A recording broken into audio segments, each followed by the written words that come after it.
In talking about the powers of Middle-earth, one must look at some of the mechanics that drive Tolkien's fantasy world. Let's take the time to read a quote from Tolkien on how he views magic in Middle-earth. But I suppose that, for the purposes of the tale, some would say that there is a latent distinction such as once was called the distinction between magia and Goetia. Galadriel speaks of the deceits of the enemy well enough, but magia was held good, per se, and Goetia bad.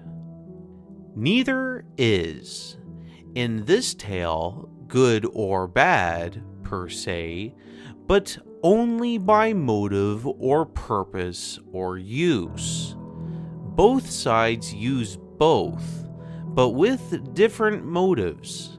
The supremely bad motive is, for this tale, since it is specially about it, domination of other free wills. The enemy's operations are by no means all goetic deceits, but magic that produces real effects in the physical world. But his magia he uses to bulldoze both people and things, and his Goetia is to terrify and subjugate. Their magia the elves and Gandalf use, sparingly, a magia producing real results, like fire in a wet faggot, for specific beneficent purposes. Their goetic effects are entirely artistic and not intended to deceive. They never deceive elves, but may deceive or bewilder unaware men, since the difference is to them as clear as the difference to us between fiction, painting, and sculpture, and life. This view of there being no such thing as good magic or bad magic is directly in line with the beliefs of those who practice it within the occult. According to the website The Esoteric Witch, magic in its purest form is neutral. It is neither inherently good nor bad. It's a tool shaped by the intentions and actions of the practitioner. Traditionally, magic has been labeled as either white magic, good, positive, or black magic, bad, negative. However, this binary viewpoint fails to capture the complexities of modern magical practices. For many witches, the intention behind the magic and its alignment with personal values is more important than trying to fit it into simplistic moral categories. Aleister Crowley, a black magic Satanist, once said that magic is the science and art of causing change to occur in conformity with will. In Crowley's eyes, there was nothing good or bad about magic, similarly to Tolkien's view. Crowley is the same man whose infamous maxim is "do what thou wilt shall be the whole of the law," which is also in line with Tolkien's view where, as we read earlier, the supreme bad motive is, for this tale, since it is specially about it, domination of other free wills.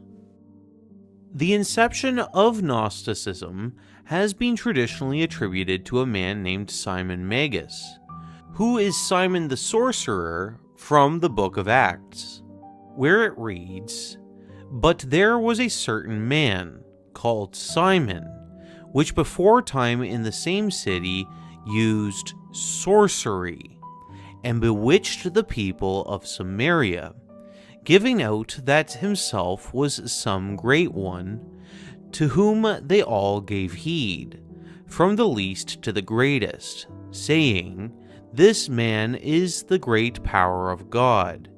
And to him they had regard, because that of a long time he had bewitched them with sorceries.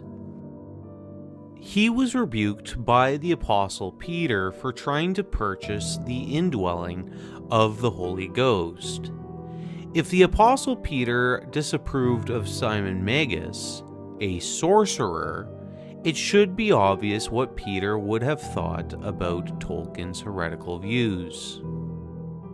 Sorcery is so wicked that under the Mosaic law, it was instructed by God that thou shalt not suffer a witch to live. At this point in the series, you cannot deny that there are those who seriously believe they are practicing these things. The New Testament warns in Revelation 21 verse 8, But the fearful and unbelieving, and the abominable, and murderers, and whoremongers, and sorcerers, and idolaters, and all liars shall have their part in the lake which burneth with fire and brimstone, which is the second death.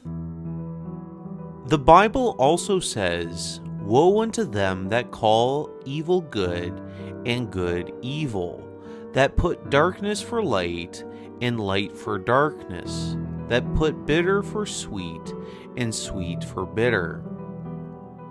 You could see how Satan could confuse people who do not turn to the scriptures for discernment and who use these supernatural abilities to believe, if magic is neither good nor bad, that miracles come from a common God and also fall under the category of magic. There is a moment in the book of Exodus where Aaron's staff is transformed into a serpent when Moses tells Pharaoh to let his people go. But in response, Pharaoh's magicians seemingly turn their rods, plural, into serpents as well, where Aaron's rod ends up devouring the others. Magic and sorceries come from the devil, not from God, and these borrowed abilities from the devil do not have a light side and a dark side. They are a counterfeit to God's true power, and all magic leads you into following the will of Lucifer.